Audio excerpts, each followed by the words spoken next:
Bonjour et bienvenue pour un nouvel épisode de La Galinette éveillée. Oh, on a fait en même temps. Moi, c'est Fab. Moi, c'est Alex. Et aujourd'hui, on va parler de quoi, Alex? On va parler de nouveaux systèmes de gouvernance, de même potentiellement créer ses propres nations et d'avoir des systèmes innovatifs pour se gouverner. C'est un sujet énorme et très intéressant, puisque certains d'entre nous sont familiers avec les communautés. Il y a de plus en plus de communautés, que ce soit au Portugal, en Thaïlande, ici même à Bali, Costa au Costa Rica. Rica, en Italie. Il y a des communautés avec des côtés positifs, mais aussi beaucoup d'ombre qui se passe derrière les portes fermées. Et là, on est en train de parler plus de communautés, mais de nations qui seraient déconnectées un petit peu de la façon dont les gouvernements actuels fonctionnent, c'est ça? Ouais, le background, c'est qu'aujourd'hui, on vit dans des nations avec un gouvernement, et même s'il y a une démocratie et qu'on peut choisir certaines petites choses Sur papier. sur papier, de manière générale, on ne choisit pas vraiment comment on est gouverné. Par exemple, si je veux vivre dans un pays où il n'y a pas de taxes, si je veux vivre dans un pays où les drogues sont légales ou illégales, je ne choisis pas, c'est pas si simple de choisir. Et en fait, c'est comme s'il y avait comme un monopole sur les gouvernements. Aujourd'hui, je ne peux pas créer mon gouvernement et dire aux gens, ceux qui aiment, venez. Et on est aussi dans un temps, dans l'histoire, où il y a beaucoup d'ombre, en effet, sur ces gouvernements qui les dirigent. Est-ce que c'est dans notre intérêt en général? Et en même temps, il y a plein de ces communautés dont tu parlais, physiquement, qui s'organisent. Alors, ce n'est pas encore des nations, elles n'ont pas encore leur république ou leur Leur nation, propre monnaie, leur propre ouais, système financier, mais tout ça. beaucoup commencent à avoir quand même certains de ces outils qui Ouais. caractérisent une nation. Et même en ligne, il y a aussi des systèmes, on fait des podcasts sur les cryptos, sur le Bitcoin, qui est la monnaie de l'Internet, donc des monnaies comme ça qui sont créées et qui sont indépendantes des gouvernements traditionnels. Donc, c'est un petit peu le contexte pour cette discussion. Super, c'est une très belle conversation parce qu'on est en plein dedans. Et certains d'entre nous ont vraiment réalisé dans les dernières années qu'il y avait quelque chose de très, très louche avec la façon dont le monde tourne. Et là, beaucoup de gens ne sont plus du tout satisfaits. On n'est plus satisfait avec les règles du jeu. On a envie de changement. Comme tu disais, on a accès à des nouvelles technologies qui disrupt, donc qui déstabilisent un petit peu l'ordre établi. Des outils comme la crypto-monnaie qui nous permettent de sortir du système financier, c'est quand même déjà exceptionnel. Une des communautés qu'on n'a pas mentionné, c'est la communauté en Inde, Euroville, qui est quand même un très gros projet. Pour les gens qui sont un petit peu branchés communauté, c'est incontournable. Moi, je n'ai pas vécu, mais j'ai des amis qui ont habité aussi. Et j'ai des amis, pour les 10 dernières années, tout ce qu'ils ont fait, c'est vivre d'une communauté à l'autre pendant environ un an et vraiment prendre des notes sur quels sont les besoins fondamentaux d'une communauté. Pourquoi les gens, au final, décident de vivre ensemble au lieu de chacun d'acheter leur maison. Et quel est l'intérêt à vivre en communauté pour commencer avant même de penser à une nation?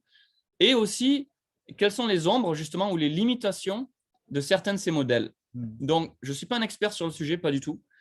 Je vis quand même dans des communautés depuis quelques années, que ce soit à Byron Bay, en Thaïlande et ici à Bali depuis quelques années, 3 ans et demi. Moi, j'aime beaucoup l'état d'esprit communauté. J'aime aussi mon indépendance. Donc, en général, j'essaie de trouver un équilibre. Moi, je suis quelqu'un qui cherche toujours l'équilibre. Mais donc, aujourd'hui, on va justement essayer de parler un petit peu de tout ça, quoi, des avantages, des inconvénients, des limitations et aussi les horizons que ça peut nous ouvrir et des futurs potentiels qu'on pourrait voir dans les 5 ou 10 prochaines années. C'est vrai que les communautés, c'est des bons terrains pour parler des nations ensuite. Après, la différence, c'est comme tu dis, il y a des gens qui aiment bien vivre en communauté, il y a des gens pas spécialement, mais tu peux toujours vouloir vivre dans une nation qui a certaines règles, même si tu veux être tout seul, tu n'es pas spécialement dans cet esprit communauté. Je pense. Mais c'est vrai que la communauté, ça permet de créer un peu ces fondations. Je suis sûr que tes amis qui ont visité plein de communautés, ils ont dû voir que c'est pas facile de créer une communauté et du coup une nation. C'est pas facile de le créer. C'est facile de critiquer, mais il faut créer. C'est clair. C'est pas facile de le créer. C'est pas facile de le maintenir. Quand les gens ils ont mis le temps, l'argent et l'effort de construire une communauté, s'il y a 5 ou 10 personnes clés qui changent d'avis ou qui veulent évoluer et qui s'en vont, des fois, ça crée des changements énormes au sein de la communauté. Après, la société actuelle, on s'en plaint toujours, mais moi, ce que j'ai réalisé, c'est que sur les 5 ou 10 000 dernières années de vivre sur cette planète, le modèle qui existe à l'heure actuelle, c'est au final le modèle qui fonctionne. Donc, c'est clair que ce n'est pas du tout un modèle parfait, mais c'est bien de comprendre que si le modèle il fonctionne, c'est parce qu'on est apparemment 7 milliards d'êtres humains et que chaque personne, on a nos valeurs, nos perceptions. Et quand ces 7 milliards de perceptions se mélangent, eh bien, ça donne la société qu'on connaît à l'heure actuelle. Alors, à l'heure actuelle… On dit souvent la démocratie le moins mauvais des gouvernements. Alors, est-ce que tu veux peut-être dire en quelques mots ton idée de la démocratie? Qu'est-ce qu'on appelle une démocratie ou… Ouais, pour moi, ce qu'on appelle une démocratie aujourd'hui, c'est un pays où le peuple va élire ses représentants. Après, c'est très indirect parce que le peuple ne va pas, à part dans certains cantons suisses, en général, le peuple ne vote pas les lois directement. Donc, c'est assez indirect. Et on peut discuter aussi de un peu la manipulation qu'il y a derrière. Est-ce qu'on a vraiment le choix? On peut voir aux États-Unis, il y a le choix entre 2 candidats, mais est-ce qu'il y a vraiment un choix? Donc, c'est là où, oui, il y a une démocratie, mais est-ce que ce système de démocratie indirecte, très limité qu'on a aujourd'hui, est un système qui vraiment nous permet de choisir? Moi, je ne pense pas. Et encore une fois, c'est facile de critiquer. C'est difficile de trouver des autres solutions. Il y en a, pour moi, la meilleure solution que j'ai trouvée, c'est un think tank qui s'appelle The Seasteading Institute. Enfin, c'est même une association et ils ont des projets pour créer en fait des îles flottantes, mais comme le dessert. Ouais. Mais en fait, l'idée derrière, c'est pas tellement… Bon, ils le font sur l'eau parce qu'en fait, toute la terre est prise. Donc, c'est pris par des nations. Donc, c'est le seul endroit où on peut créer ces règles, c'est dans les eaux internationales. Il y a certains gros bateaux qui font ça déjà, qui utilisent déjà ça. Mais l'idée, c'est de créer des îles artificielles pour pouvoir créer nos lois. Mais l'idée derrière, c'est de pouvoir créer des systèmes de gouvernance. Donc, disons, si toi, Fabrice, demain, tu dis, bah, moi, j'aimerais bien, je pense que les taxes, c'est de la merde et qu'on ne devrait pas avoir de taxes. Et je pense qu'on devrait avoir la liberté d'avoir des armes et de prendre les drogues qu'on veut, et de ci et de ça, et tu veux faire une nation comme ça, bah, tu pourrais dire, ça c'est ma nation, voici les règles, qui veut me rejoindre? De même que, bah, on parle parfois de blockchain, de crypto-monnaie, il y a des gens, ils ont un projet, ils écrivent un white paper, ils écrivent le code, voilà, c'est ce qu'on va faire avec cette crypto-monnaie, qui veut investir? Donc la même logique, avec, disons, la seule règle au niveau gouvernement mondial, entre guillemets, c'est que tout le monde doit avoir le droit de rejoindre et surtout de sortir d'une nation à l'autre. Donc, si au bout d'un 6 mois, je me dis, Fabrice, ta nation, pas de taxes, etc., c'est horrible, il y a des gens qui meurent de faim dans la rue, je pensais que c'était pour moi, mais en fait, ça ne marche pas, je peux aller ailleurs, tu n'as pas le droit de me garder. Et la logique derrière, c'est de créer un monde compétitif de micronations où, un petit peu comme dans le monde des startups ou dans le monde des cryptos ou dans des mondes qui ne sont pas des monopoles comme les gouvernements, on a les meilleures idées qui gagnent parce que les gens veulent rejoindre ces projets et ces meilleures idées sont aussi copiées et ça permet, en fait, ça permet de tester en pratique les idées comme le revenu universel, comme les taxes, comme l'égalisation des drogues, plein de choses, de les tester en réalité et de voir les meilleurs qui gagnent, c'est-à-dire qui attirent plus de gens, plutôt que faire des débats tout le temps où c'est que dans l'intellect et où en fait c'est difficile de savoir qu'est-ce qui marche. Et aussi, de même que toi, tu vas peut-être préférer une app sur ton téléphone pour faire de la gym et moi, je vais en préférer une autre, bah, peut-être tu vas préférer une nation à une autre. Ça ne veut pas dire qu'il y a forcément un idéal, mais il y a plusieurs idéaux. Donc, c'est un peu cette logique. Bah, écoute, super. Et ton partage m'ouvre déjà plein de questions et tout ça parce que… Donc… Déjà, c'est bien de voir qu'effectivement, on devrait avoir un petit peu plus de choix dans les règles d'une société dans lesquelles on va participer. Et d'une façon, on a déjà ces choix. C'est-à-dire que moi, je n'étais pas forcément content en France. Je suis parti en Australie. Ouais. Après, en Australie, il y avait plein de qualités, machin, mais j'ai commencé à aimer l'Asie, donc un petit peu la Thaïlande et l'Indonésie. Et en Indonésie, j'ai trouvé un très bon équilibre. Donc, ce choix, on l'a déjà à un niveau. On a le choix. En fait, c'est un petit peu comme si, tu vois, si tu compares encore une fois avec les apps, c'est comme si on dit de ton téléphone, c'est comme si on disait, tu as le choix entre, tu as 200 apps et tu peux choisir celle-là. Donc, tu vois, les pays, c'est un peu pareil. C'est-à-dire que c'est un très bon point. Déjà, en bougeant de pays, tu fais ce choix. Après, ça reste limité. Donc, justement, une de ces limitations, ça va être les points importants d'une communauté, tout ce qui est relié à la santé et à l'éducation, tout ce qui est relié aux taxes, et tout ce qui est relié ce qu'on va appeler des drogues ou des produits qui vont changer notre perception. Donc ça, je suis sûr qu'il y en a beaucoup plus, mais pour moi, ce sont des points très importants quand des adultes et des enfants aussi viennent ensemble.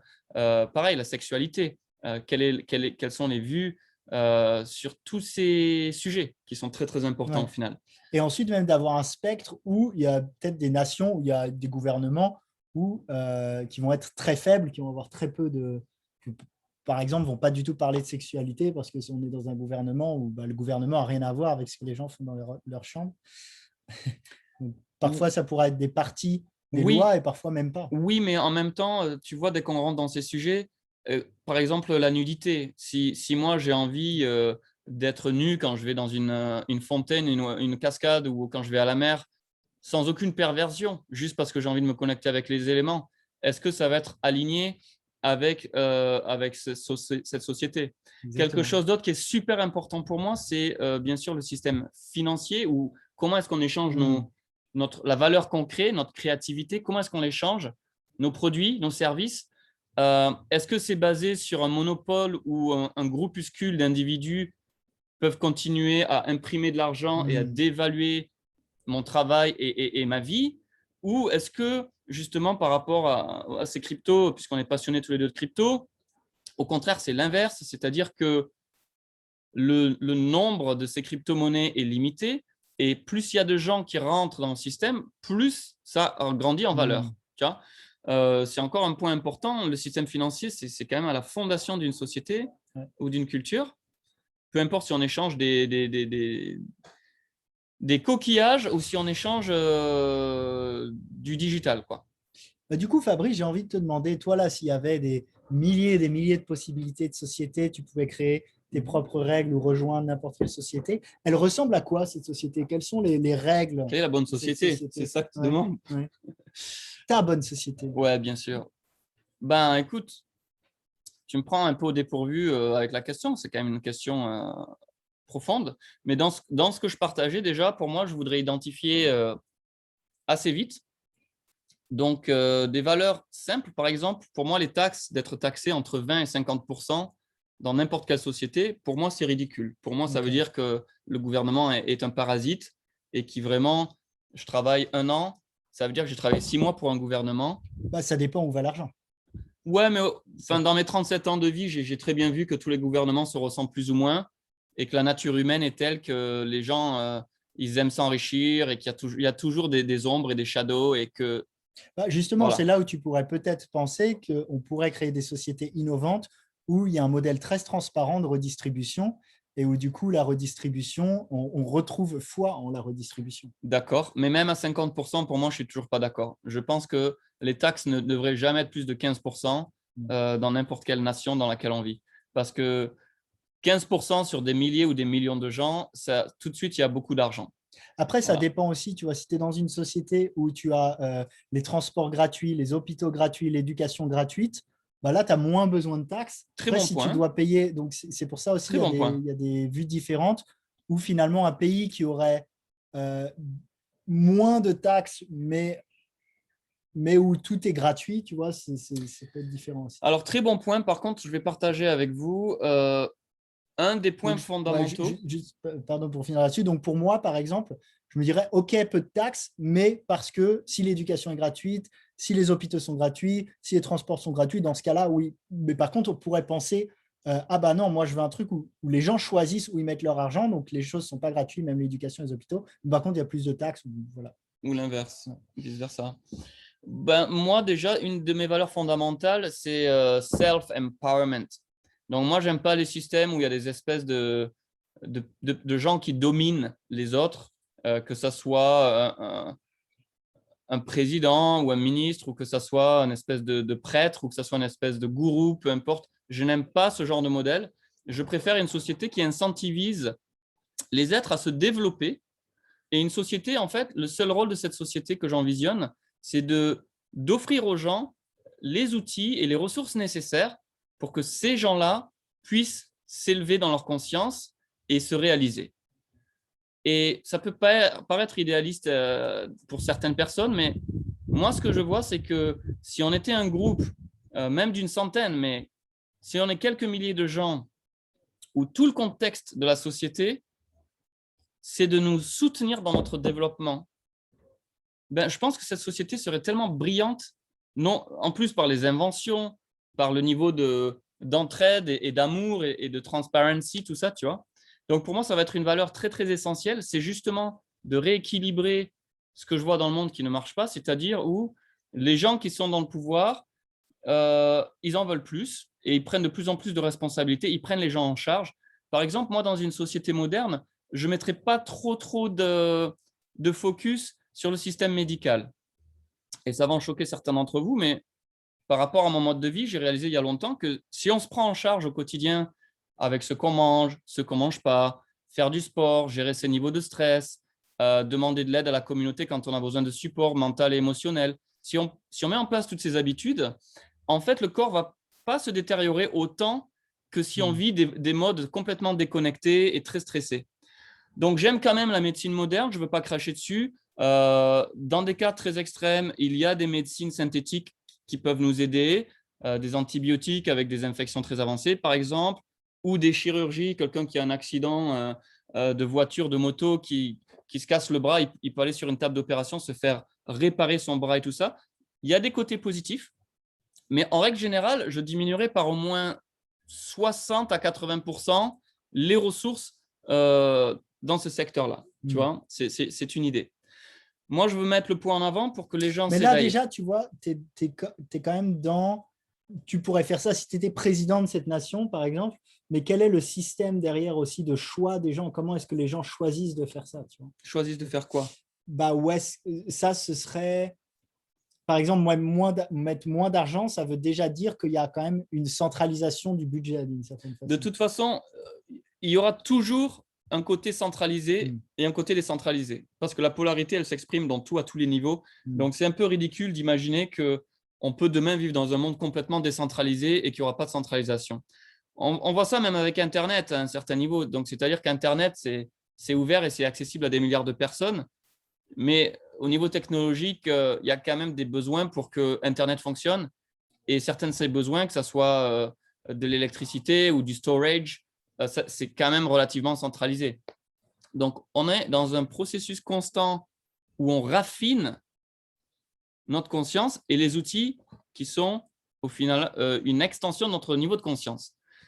Donc, pour moi, si c'est moi qui crée une vision ou une société, je m'entourerai sûrement d'un conseil, d'un conseil, donc un groupe d'une dizaine de personnes. Vous pouvez rentrer dans la numérologie et faire des trucs à 12, machin, peu importe les numéros qui vous branchent, mais d'avoir un groupe de gens qui, au final, ont cristallisé dans leur corps physique et dans leur multidimensionnalité, des gens qui cristallisent une sagesse.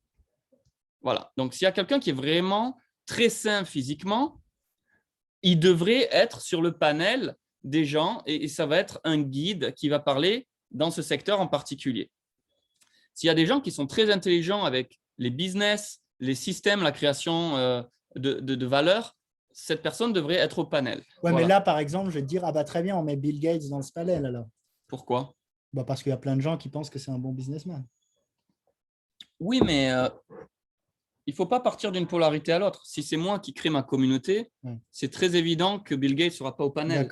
Parce que par rapport à mes standards de qu'est-ce que c'est le succès dans le business, ce n'est pas seulement basé sur combien tu as sur ton compte en banque. D'accord, mais pour moi, cette vision, elle te donne toi beaucoup trop de pouvoir en fait, même si je t'aime et que je te fais confiance. Mais pourquoi?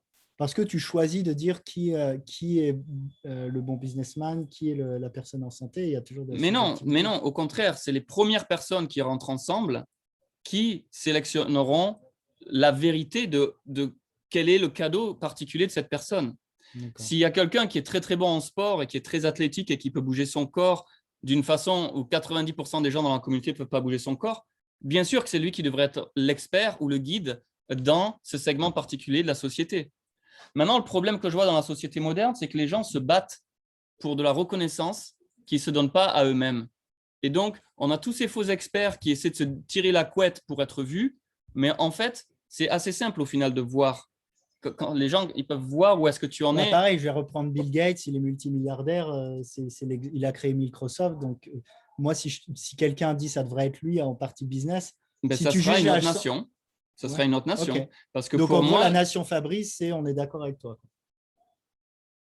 bah, de toute façon, les gens qui commencent un jeu, il faut bien qu'ils commencent à prendre des décisions et qu'après, ils ramènent des gens. C'est inévitable. On Oui, ne peut pas mais être prends 50 l'exemple. Non, personnes mais qui prends viennent en l'exemple même de la temps pour blockchain. créer. Prends l'exemple de la blockchain. Le principe d'un système qui marche bien en blockchain, c'est pas quelqu'un qui crée une blockchain et qui dit faites-moi confiance. Au contraire, c'est quelqu'un qui crée un système où il n'a pas tout le pouvoir pour qu'on puisse faire confiance et où Mais il crée des règles bien sûr. qui marchent bien, mais il dit pas c'est moi qui vais décider Non, ça. mais je ne sais pas où c'est que tu as l'idée, où c'est moi qui décide tout. Bah, Puisque qui décide? la première chose que j'ai dit, c'est que je vais créer un panel d'une dizaine de personnes et que c'est ce panel, justement, qui prend les décisions exécutives pour la société. Donc, je l'ai dit il y a déjà 5 minutes. D'accord, mais tu crées un panel. Ben, parce donc que tu es obligé. choisis des gens qui, eux, ont le pouvoir. Ben, ou je choisis des gens parce qu'on a déjà une affinité et une résonance, parce qu'on est déjà à des niveaux de conscience similaires et on s'associe de façon naturelle et organique. Mais oui, il faut quand même qu'il y ait un groupe de gens qui commencent quelque chose. Mais c'est partout, c'est pareil pour tout.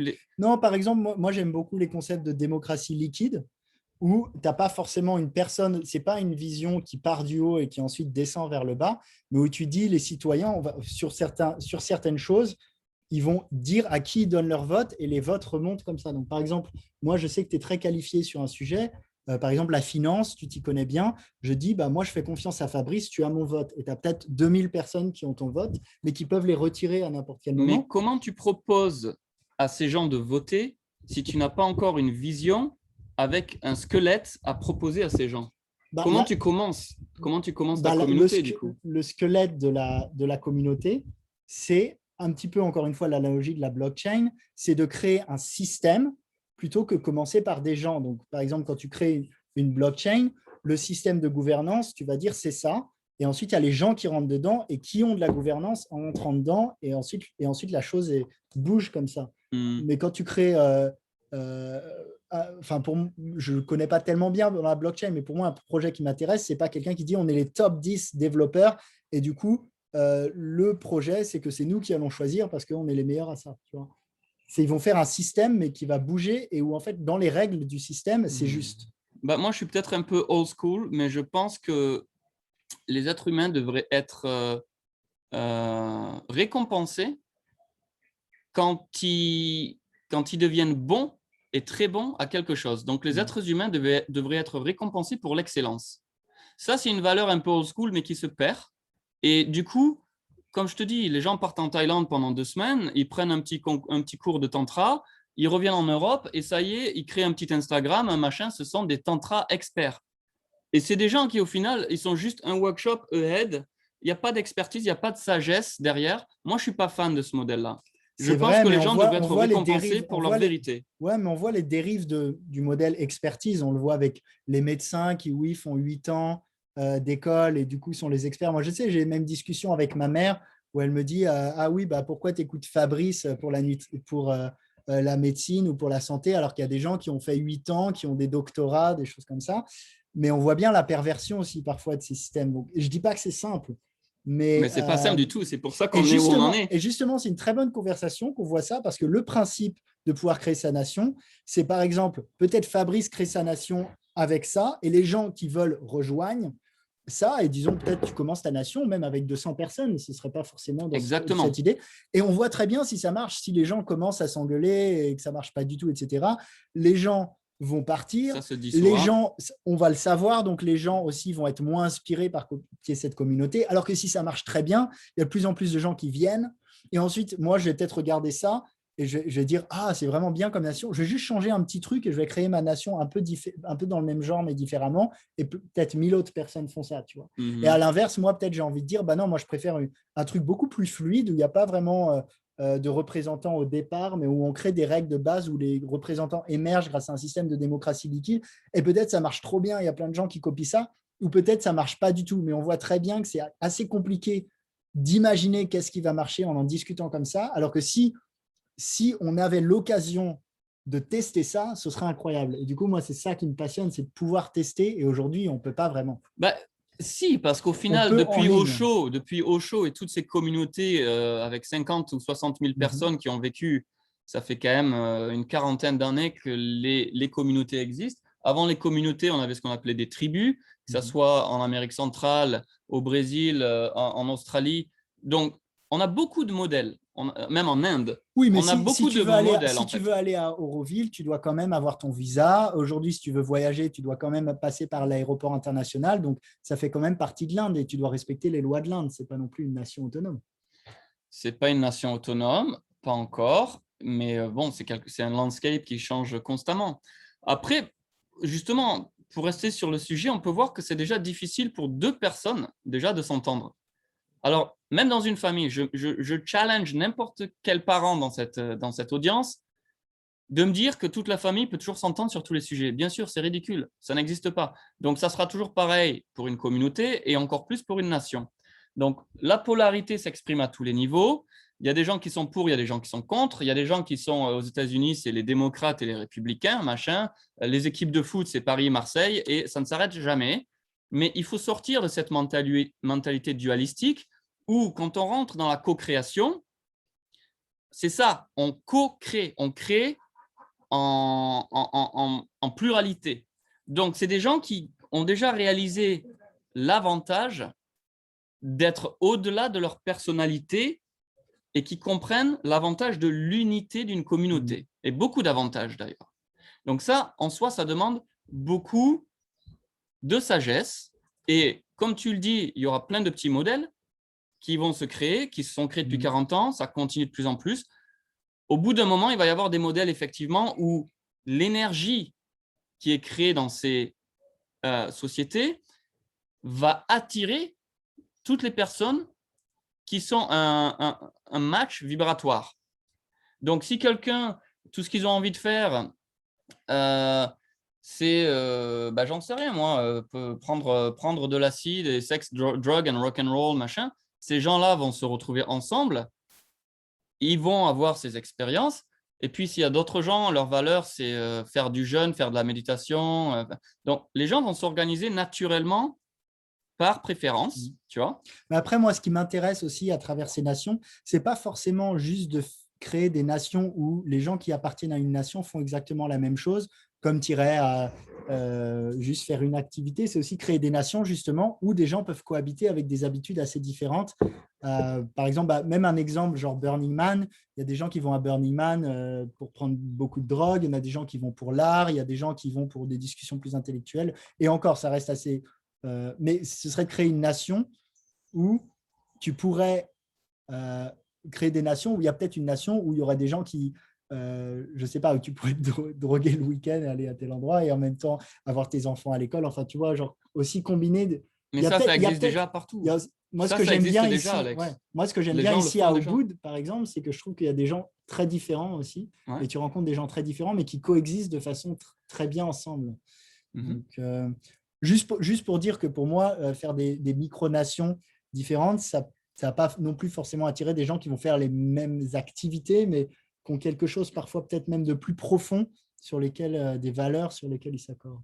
Oui, mais dans ce cas de figure, on ne peut pas mettre dans la même communauté des gens qui aiment écouter du hard rock et des gens qui méditent, parce que c'est des niveaux de conscience complètement opposés et ni l'un ni l'autre, sans juger qu'est-ce qui est meilleur, qu'est-ce qui est moins bien, on s'en fout de ça. C'est simplement que vibratoirement, ce n'est pas possible.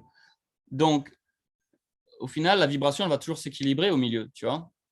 Et pour moi, la théorie, c'est une chose, mais en pratique, les gens, ils prennent de la drogue depuis toujours. Les gouvernements essaient de supprimer l'usage des substances qui alternent notre perception parce que les gouvernements, ils veulent que centraliser. Les substances qui ouvrent la conscience, ça redonne l'individualité à la personne et donc ça crée de plus en plus de complexité. Mais bon, quand même, il y a une différence aussi entre communauté et nation, ce que tu dis avec... enfin, pour moi, nation, ça permettrait d'être un peu plus large quand même aussi dans les gens que ça englobe. Une nation, elle aurait son propre système financier et ses propres lois. Déjà, ça, c'est des points qu'une communauté ne va pas avoir. Mais des nations comme ça, est-ce que tu en connais à l'heure actuelle? Non, pour moi, je connais que des projets de communauté pour l'instant, donc c'est pour ça. Ou alors, des projets en ligne qui ont vraiment il y a des projets blockchain qui ont leur système de gouvernance maintenant. C'est assez nouveau, mais et ça, je pense que ça a émergé. Je pense que ces projets en ligne, à un moment, ils vont se trouver, surtout avec la blockchain qui a de plus en plus d'argent, ils vont pouvoir se trouver des petites terres où on va pouvoir tester tout ça et ça va être super intéressant. Choisir consciemment sa nation. Et les gens réaliseront que c'est beaucoup plus complexe que ça en a l'air, parce que justement, il faut déjà identifier quels sont les secteurs principaux et les valeurs de cette nation ou cette communauté. Et on va construire la communauté autour de ces piliers. Et il y aura des gens qui seront appointed, qui seront mis en place parce que justement, ils ont une sagesse, ils ont un savoir-faire. Et je suis désolé, les gens, ils vivent dans l'illusion qu'on est tous nés égaux et tout ça. Oui, bon, on est nés égaux, on devrait avoir des droits similaires et des accès à la vie similaires. Mais encore une fois, si toi, tout ce que tu aimes, c'est la musique et que moi, tout ce que j'aime, c'est le sport, après 10 ans de vivre comme ça, on n'est plus égaux. C'est-à-dire que toi, tu as une expertise dans ton domaine, moi, j'ai une expertise dans mon domaine.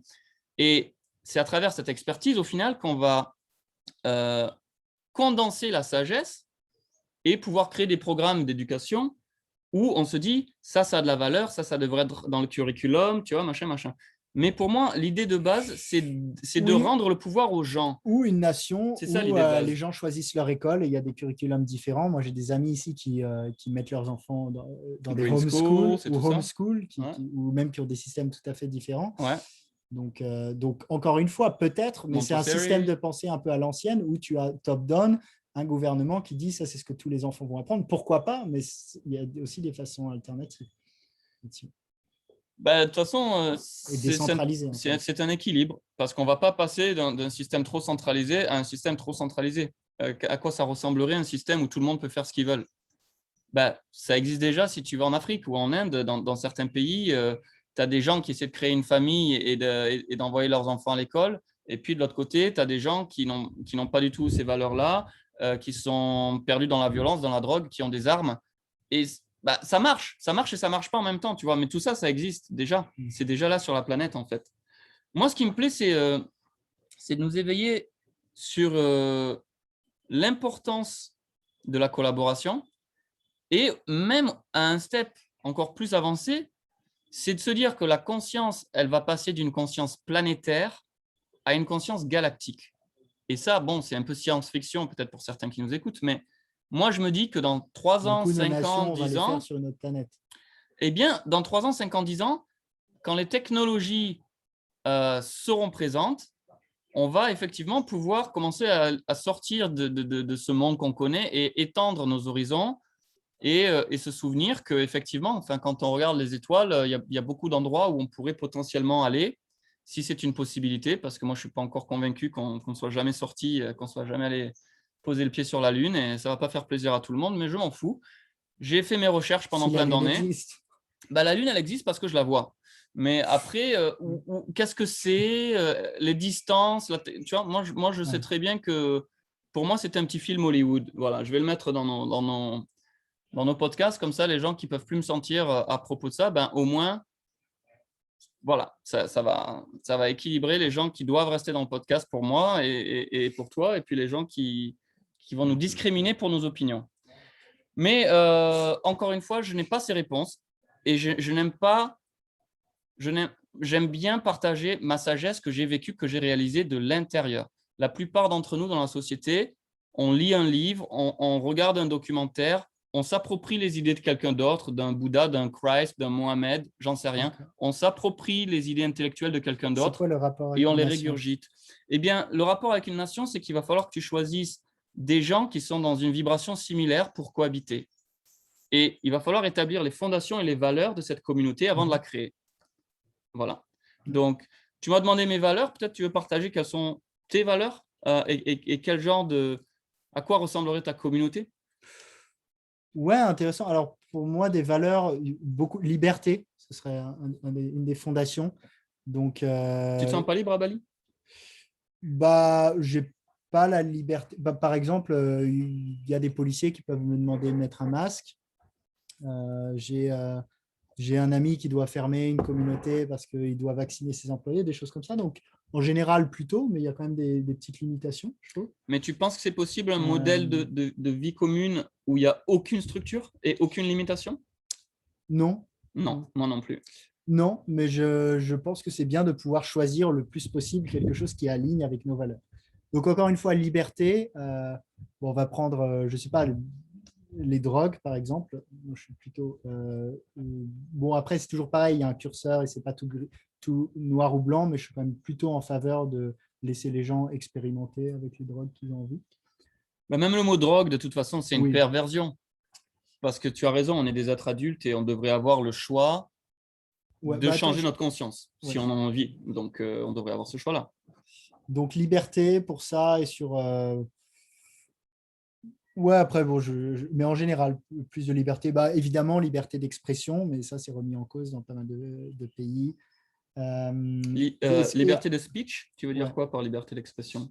Bah oui, pouvoir être contre les vaccins, par exemple, pouvoir remettre en cause tout ce qu'on veut. Pouvoir poser des questions et avoir des discussions sur poser tout. des questions, même les sujets les plus tabous. Voilà, je ne vais pas rentrer dedans là parce que je sais que ça peut être sensible, mais voilà. Et solidarité quand même, moi je suis assez fan du Universal Basic Income. Je pense que, tu veux en parler vite fait? Qu'est-ce que c'est le… Ouais, en gros, philosophiquement, c'est l'idée que tout être humain, parce qu'on vit ici et qu'on partage les ressources, a droit en fait, a un droit à une certaine partie de la richesse qui est produite. Donc, l'idée, par exemple, toi, tu vas dire, par exemple, moi, j'ai créé ma société, j'ai gagné tant d'argent, pourquoi je devrais être taxé? Bah, tu as quand même utilisé Internet, tu utilises quand même la planète Terre, qui est un bien commun, et du coup, pour moi, il y a une partie de ça qui, de droit, va aux humains. Donc, j'aimerais bien que les gens aient de quoi vivre sans qu'on leur pose aucune question. Et ils font ce qu'ils veulent avec. Ils peuvent s'acheter des clopes et aller au casino s'ils veulent. Mais il y a un peu ce minimum pour vivre, en fait, qui n'est même pas de la solidarité, qui a un droit. Donc, que les gens soient payés juste pour vivre? Ouais.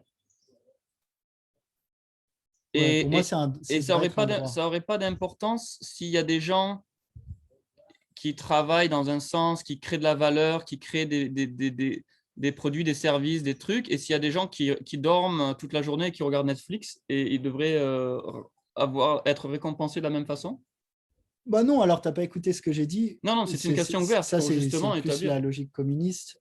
Non, la logique, c'est juste un basic income. Donc, si tu veux dormir, disons que la différence, si tu veux dormir toute la journée et rien faire, tu as le droit, juste tu vivras dans une petite maison et tu mangeras la nourriture basique, etc. Tu vois, mais tu survis quand même sans, tu peux. Et si tu fais des efforts, tu crées de la valeur, etc. Bah oui, tu peux avoir je sais que tu adores les Lamborghini. tu peux avoir ta Lamborghini, c'est une bonne blague. Et ta Rolex. Puisque moi, je suis un des êtres les plus minimalistiques que tu peux voir à Bali. Mais après, le pendant de ça, ça peut soit être un revenu Universal Basic Income ou une alternative, c'est de rendre les services de nécessité gratuits, auquel cas, tu n'as pas vraiment besoin de donner de l'argent aux gens. Pareil, c'est des choses à tester, encore une fois. J'ai pas parce que moi, je ne comprends pas d'où vient cet argent au final. Parce que… De taxes. Voilà, donc en fait, Universal Income, ça pourrait être une redistribution d'une partie des taxes. Ouais. Qui soit quand même, on va dire, équilibrée. Ouais. Donc peut-être 2 ou 5% du revenu global de cette communauté ou de cette nation qui est redistribué par le nombre d'habitants, un truc comme ça. Ouais. Intéressant. Mais après, c'est pareil, il faut essayer. Et il commence à y avoir des petits tests dans des communautés. Non, mais je suis vraiment curieux parce que est-ce que l'idée, c'est que les gens puissent vivre juste avec cet argent? Ouais, disons survivre. Voilà. Survivre. Ouais. Il faudrait regarder les économiques et les numéros parce que c'est compliqué. Après, c'est pour ça, c'est assez complexe en fait. C'est assez complexe. Bon, et quoi d'autre? Parce que ça, c'est des bons points. C'est vraiment des points super puissants, quoi. Ouais, liberté, solidarité. Après, c'est plus difficile à mettre dans les lois, mais prioriser le bien-être, même. Voilà, aujourd'hui, les indicateurs, la croissance, 2% de croissance. Bon, la croissance, c'est bien. Mais, les croissants, c'est mieux. Les croissants, c'est mieux. Et c'est important le bien-être. Est-ce que les gens sont en bonne santé? Changer un peu les indicateurs, ce serait des piliers. Santé mentale, niveau de bonheur. Ouais. Super. Et je pense aussi même en général, en dessous de tout ça, des systèmes de démocratie liquide ou des systèmes de démocratie un peu optimisés, des systèmes de gouvernance qui peuvent rejoindre un peu ce qui se fait aujourd'hui dans certains projets blockchain et où une gouvernance par les citoyens, mais en même temps intelligente, ce qui veut dire qu'on n'est pas obligé de tous d'avoir un avis sur tout, mais voilà, moi, la démocratie liquide, c'est ce que j'expliquais. Je peux donner mon vote sur certains sujets à certaines personnes, je peux le retirer quand je veux et ça crée un système très fluide comme ça où peut-être que Fabrice, sur un sujet, a la voix de 100 000 personnes parce qu'il a plein de gens qui lui font confiance et où il est important, mais où ça peut changer à n'importe quel moment. C'est pas mal. Donc, ça, c'est le concept de la démocratie liquide. Ouais.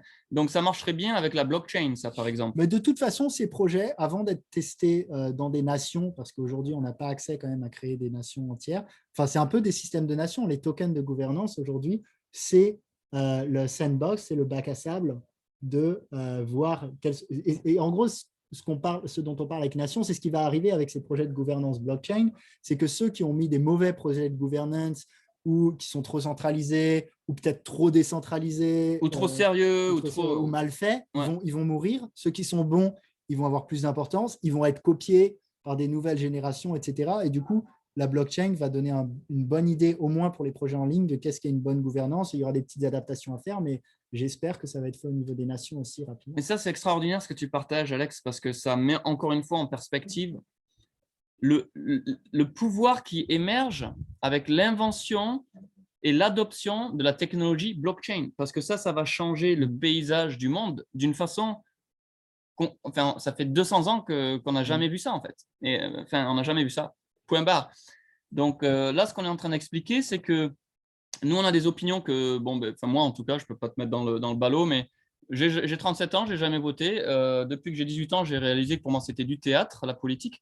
Et c'est une vision qui est encore une fois un petit peu brutale. Il y a des politiciens que je respecte plus ou moins, mais pour moi, c'est du théâtre. Et pour moi, tous les votes sont truqués. J'ai vu depuis que je suis un gamin, dans les dernières minutes avant qu'ils ouvrent les derniers ballots, c'est toujours 49,9, 51,1% dans tous les pays, à toutes les élections.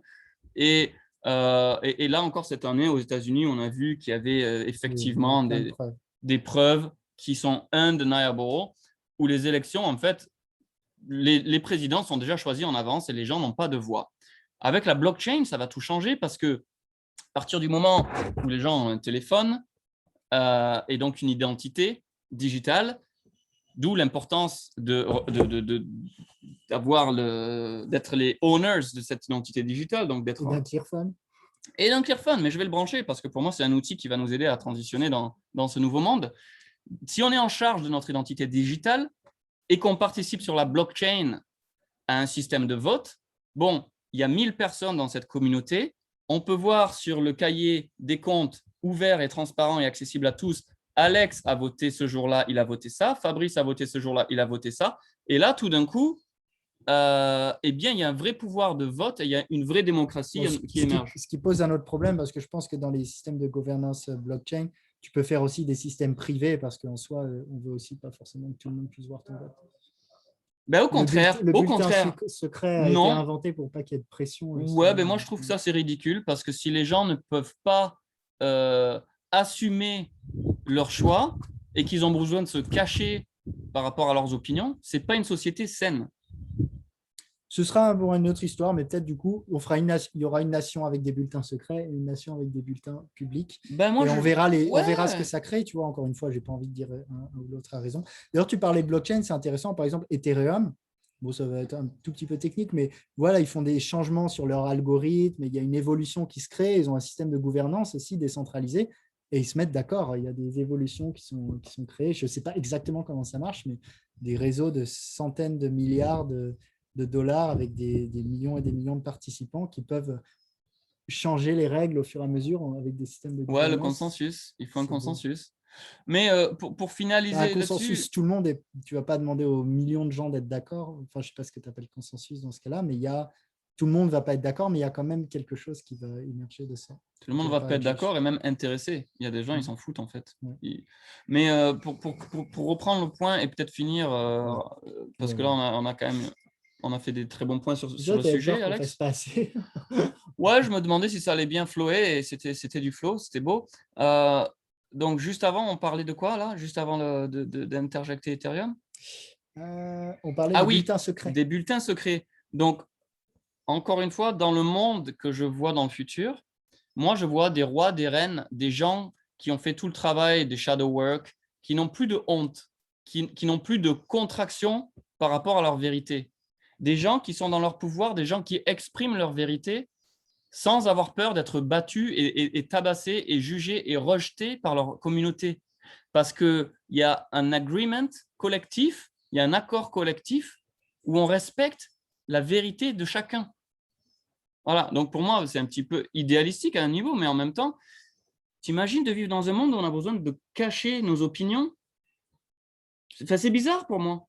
Ça m'étonne un peu que tu dises ça en même temps, parce qu'on parle beaucoup de privacy et justement de « Ah, tu as quelque chose à cacher ». Non, mais même si j'ai rien à cacher, j'ai aussi des choses privées où je n'ai pas forcément envie de divulguer. Oui, il y a une place pour ça, mais je pense que juste pour le point spécifique de voter, comment est-ce qu'on peut avoir une démocratie transparente si les gens ont peur d'être transparents? C'est pas possible que ça marche le truc du coup. Je sais pas, écoute, il faudrait que je réfléchisse là-dessus, mais c'est vrai que il y a des logiques derrière le bulletin secret qui peut-être il n'y aura pas besoin dans la belle société que tu décris, peut-être. La logique des bulletins secrets, c'est que les gouvernements, du coup, peuvent faire leur magouille. Ouais, mais il y a aussi une logique de pression, de vie privée aussi. Tu vois, tu sais, nous, on en parle quand on parle des téléphones, l'importance d'avoir des choses privées, et même si on n'a pas honte d'avoir le choix de divulguer ou non certaines informations qui vont dire des choses sur nous, quoi. Bon, c'est quand même un bon point. La privacy a son temps et sa place. Donc, du coup, il faudra créer un système où peut-être la blockchain et le protocole pour le vote prend ça en considération, c'est-à-dire que personne ne peut falsifier les votes, mais par contre, il y a une option de divulguer ou de cacher les votes. Ouais, mais encore une fois, on s'en remet à la technologie cette fois-ci, tu vois.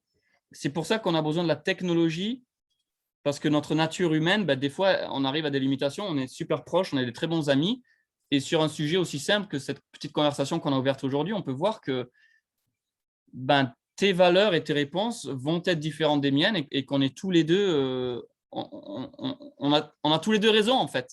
C'est ça le truc, c'est qu'on a raison en même temps, mais que dès qu'on vient une cinquantaine ou une centaine de personnes, c'est de plus en plus dur parce que voilà, il y a des gens qui veulent dormir à 9 h du soir et se réveiller à 6 h du matin pour faire du yoga. Il y a des gens qui veulent danser autour du feu et écouter de la musique jusqu'à minuit.